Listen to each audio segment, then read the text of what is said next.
YouTube, man, what's going on? It's LNH back with another vid, and today, I'm not gonna lie, we got some fire dropping. What happened to Aquille Carr? This dude honestly was one of the most popular players and has probably had the most viral mixtape that's ever come out in this high school basketball arena, and everyone is wondering what happened to this dude. Where is he at now? So we're gonna break it down and get right into it. If you do like these vids, man, make sure you like the vid and subscribe. Now, Aquille Carr, being 5'6", originally from Baltimore, he was honestly, in my opinion, one of the most impressive and most viral basketball players we have ever seen. What made him so impressive was the fact that him standing at only 5'6", this dude was able to have 30, 40, even 50-point games on pretty much any defender, and really was never afraid to go up against any competition we had ever seen. Now, as a freshman, Aquille Carr actually averaged just around 26 points per game, 8 assists per game, and 5 steals per game, and even dropped a 53-point game. And you guys knew he was just becoming a star, but he was honestly probably the most impressive freshman and most viral freshman that we had seen at the time. Now, including this, they actually nicknamed him the Crime Stopper because everyone would end up coming to his games in Baltimore, which would actually end up decreasing the crime rate. And man, when we talk about impact on the game of basketball, I really don't think any other player matched this like Aquille Carr did. Now, it's safe to say if you're averaging that many points as a freshman, man, what are people gonna think right away? This dude is going to be a star. There is no way he can't make the NBA, and I'm sure everyone in Baltimore was really rooting on him to make it far and really be the guy to put on for Baltimore. Now, his sophomore year, he averaged 30 points per game and actually entered the 1,000-point scorer section in just only 2 years, of course, of playing on varsity, and was even featured on ESPN.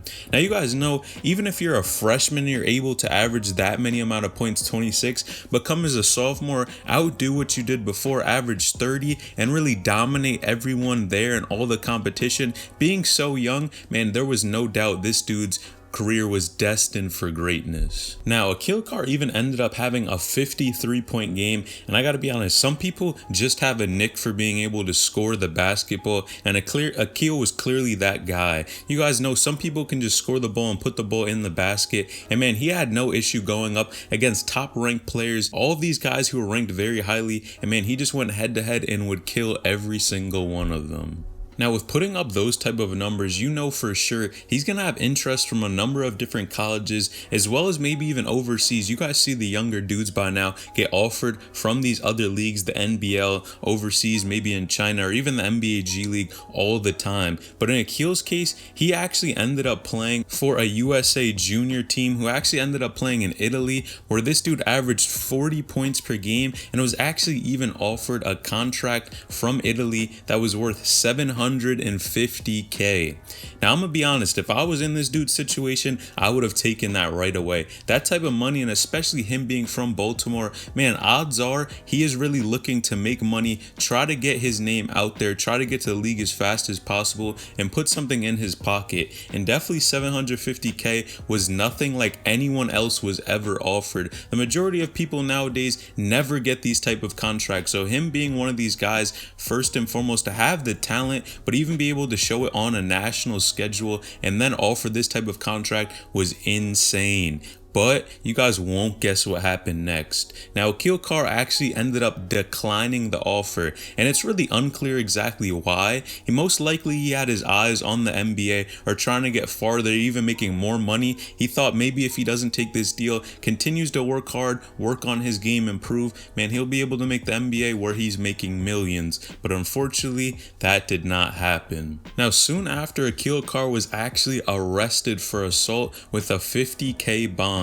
Now, in my opinion, you guys see a lot of these players and hoopers unfortunately do get arrested, but the majority of time, these type of arrests do not even affect them playing at the next level, and it's the reason being because they have so much talent in the game of basketball, they can get away with a lot of different things. We've seen a number of different players end up getting arrested, but pretty much come back on the basketball court, start playing like nothing ever happened again. And in this case, Aquille Carr actually did end up getting out, and he pretty much went right back back to basketball and actually decided to commit to Seton Hall his senior year. Now that's crazy to me. You guys know, playing at that type of level, I think Aquille Carr would have got so much more eyes on him. He already had these crazy viral mixtapes, but if he could be able to translate his game to the college level and actually show being at 5'6", he can really be a true point guard, carry his team to victories, help them win games, man, I think his career could have taken off and went insane. But unfortunately, Aquille Carr did not end up going to Seton Hall. And the reasons, again, are still being kind of unclear. Maybe most likely he did not think this was the best place for him to really showcase his talent, and maybe he thought the college system really didn't fit with his type of game. Now, Aquille decided to actually go ahead and play overseas before he actually ended up getting drafted by the 76ers at the time D-League team back in 2013. Now, this looked like that perfect opportunity again. Aquille Carr was in a great situation where he can really showcase how good of a player he is, that he can play with these top guys in the NBA, very close to actually being a full NBA player. But things took a turn for the worst. Now, Aquille Carr was getting very little playing time in this D-League, and really things did not go the way he thought they were. His game really did not translate to this level. Although he had games where he actually scored a ton of points, it really just didn't seem like his game fit for the NBA D-League. Now, he actually ended up asking to be released in 2014 because of him getting so little playing time. And to me, this was one of the biggest mistakes that happened. Now, you guys know by now, the opportunity to play in the NBA is very rare for any hooper. And him being 5'6", man, this was crazy that he even had a shot at playing in the NBA D-League at the time. Now, it's crazy to me that he ended up leaving this just because he wasn't getting playing time, because you guys know, once you get into those sort of situations, man, it is tough to play on any NBA team. If you have any type of spot or any chance where you could end up transferring from, of course, that D-League team to the full NBA team 76ers, man, you should take it. But Aquille Carr leaving, in my opinion, was the worst mistake. Now, after leaving, Aquille Carr ended up putting his name into the 2014 NBA draft. But man, this was crazy to me, because if you think about it, why would you leave the NBA D-League but yet put your name in the NBA draft? If your game is not able to translate right there in the D-League, I really don't see how you're going to be able to end up getting drafted, or why teams would be interested in you if you didn't end up sticking with it and trying to stay in the NBA D-League where you had an opportunity.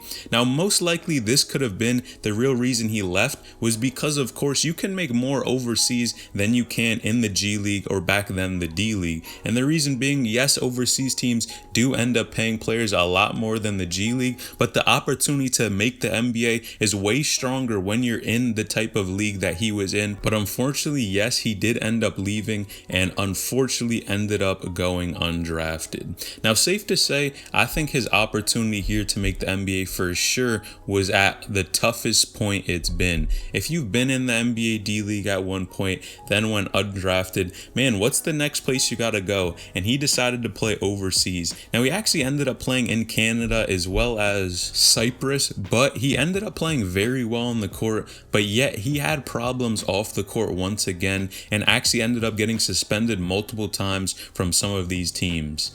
Now, after that, he ended up going to his hometown in Baltimore, where he ended up playing for the Baltimore Hawks in the American Basketball Association, where he actually plays to this day.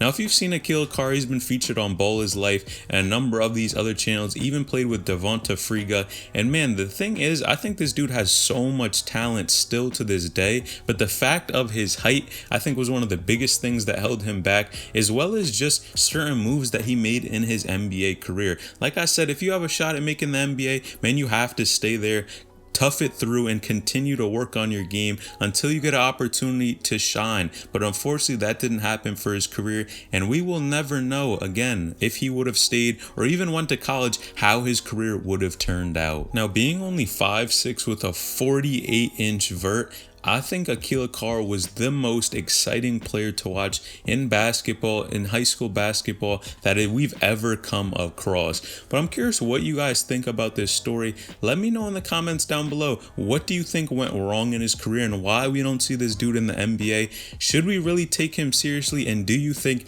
he still has a shot to make it? And make sure you leave a comment down below. Leave any video suggestions you would like to see, man. Like the video, subscribe to the channel, turn on those post notifications to get a new notification every time I upload a new video. Appreciate each and every one of you. Selling each and out.